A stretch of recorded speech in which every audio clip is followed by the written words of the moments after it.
médecins, des infirmières, des préposés, des pharmaciens, des ambulanciers. Ils ont des familles autour d'eux autres, donc les conjoints, les conjointes, les enfants qui voient moins souvent un de leurs parents.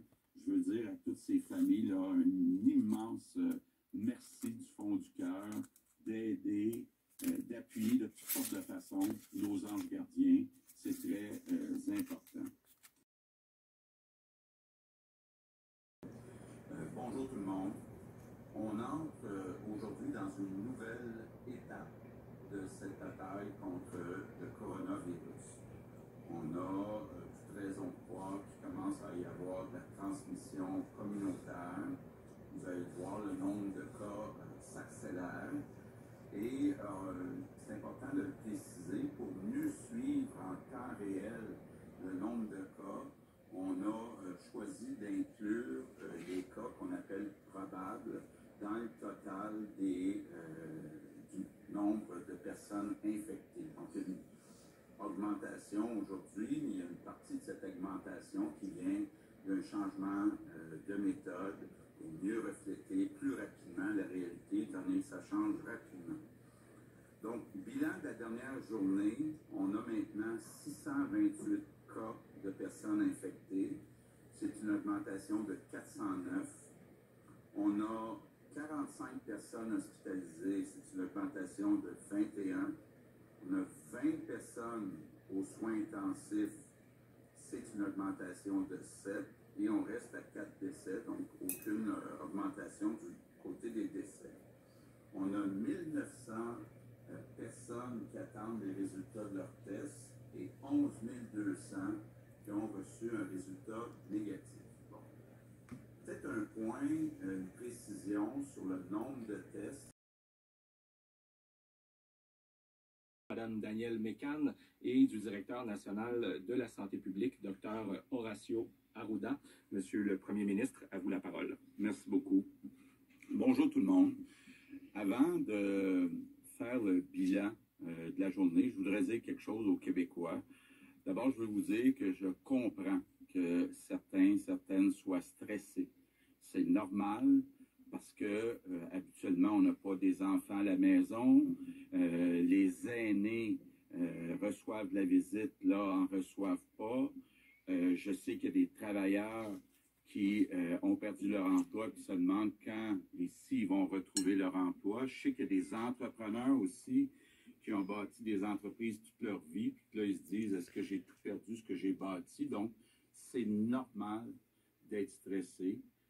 On va s'occuper de ces problèmes-là autant que possible dans les prochaines semaines, mais la priorité pour les 3 prochaines semaines, c'est d'éviter la contagion, c'est éviter de propager davantage ce virus. Donc, on a pris des mesures fortes, des mesures rapides, justement pour essayer que ça dure le moins longtemps possible. Donc, je vous comprends de vivre des situations stressantes, c'est juste normal, mais ce que je veux vous dire, c'est que tout ça, c'est temporaire.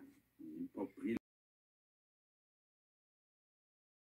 D'abord, je veux vous dire que j'entends beaucoup de commentaires. Je parle à beaucoup de gens de beaucoup de régions, puis de plus en plus de Québécois qui suivent les consignes, de plus en plus de Québécois qui aident leurs voisins, qui aident les personnes qui sont plus vulnérables. Donc, très fier de la réalité de Québécois, mais il ne faut pas arrêter. Il faut continuer à mettre en place toutes les mesures. Oui, on est dans une période difficile, mais après cette période-là, ça va bien aller. Bilan de la journée, bon, malheureusement, il y a 2 décès de plus, donc on est maintenant à 6 décès. Donc, je leur fais bien sûr mes sincères condoléances à la famille, aux proches des victimes. Maintenant, on a aujourd'hui 1339 cas confirmés, donc c'est une augmentation de 326. On a 78 personnes hospitalisées, mais pas de visite dans les résidences de personnes âgées. Les sorties des résidents doivent être faites sous supervision. Là, j'ai un message, entre autres, pour tous les propriétaires de résidences de personnes âgées, publiques, privées. C'est important, d'abord, de bien s'assurer que toutes les mesures nécessaires sont prises pour que le personnel soit en sécurité, garde les résidents en sécurité. Puis toutes les mesures, quand on reçoit la nourriture aussi, doivent être prises au cas où la nourriture serait infectée. Donc, très, très important de bien s'occuper des résidences de personnes âgées. Bon, l'autre phénomène qui continue de se poursuivre et qui va se poursuivre dans les prochains jours, c'est le snowbird. Ceux qui vont passer l'hiver en Floride ou dans les destinations soleil. Très important, vous isoler pour 2 semaines. Propager le virus. We'll all do our part. Le plus rapidement, chacun fera sa part. Le plus rapidement, nous pourrons sauver des vies et gagner cette bataille. Je vous remercie infiniment. Monsieur le Premier ministre. Alors, pour les questions, on va débuter aujourd'hui avec Hugo Lavallée, Radio-Canada. Bonjour. Le Premier ministre, donc vous parlez de résultats encourageants, mais c'est quand même la 3e journée d'affilée où on constate un nombre de cas qui est en hausse de manière importante, plus 326, hier c'était 385 de plus. Il y a beaucoup de gens qui s'étonnent de voir que le Québec est l'endroit au Canada où il y a le plus de cas. En Ontario, ils sont 14 millions, ils ont l'aéroport le plus important au pays, ils font plus de tests et pourtant il y a moins de cas. Donc, je comprends que la semaine de relâche ici a peut-être moins bien tombé qu'en Ontario, mais est-ce que c'est le seul facteur? Est-ce que c'est pas inquiétant, surtout dans la mesure où on se targuait jusqu'ici d'être à l'avant-garde de ce qui se faisait dans les autres provinces? Bon. Là, vous voyez, là, à 26 600 cas négatifs, là, on passe devant la moyenne canadienne per capita. Donc, c'est une grosse augmentation du nombre de tests, de résultats de tests aujourd'hui, puis une augmentation de 326. Donc, toute proportion gardée, là, c'est un ratio qui est encourageant. Par contre, si on regarde au total, et là, on revient sur les implications. Encore aujourd'hui, près au moins 60% des cas, ce sont des cas de gens qui ont voyagé.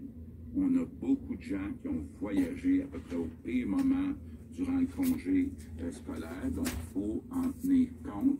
Mais moi, ce qui est intéressant, là, c'est de regarder la progression. Aujourd'hui, compte tenu du nombre de nouvelles analyses, c'est encourageant. Il faut dire aussi le choix qui a été fait, qui était le bon choix par le docteur Arruda, c'est qu'on a commencé à tester les personnes qui étaient et avec des symptômes et qui avaient voyagé. Donc évidemment, là, on a mis comme... On voit de plus en plus que les gens là, prennent une distance d'1 ou 2 mètres avec les autres personnes. C'est ce qui est le plus important, c'est ce qu'on doit faire. Et si on fait ça, ben, ça va bien aller.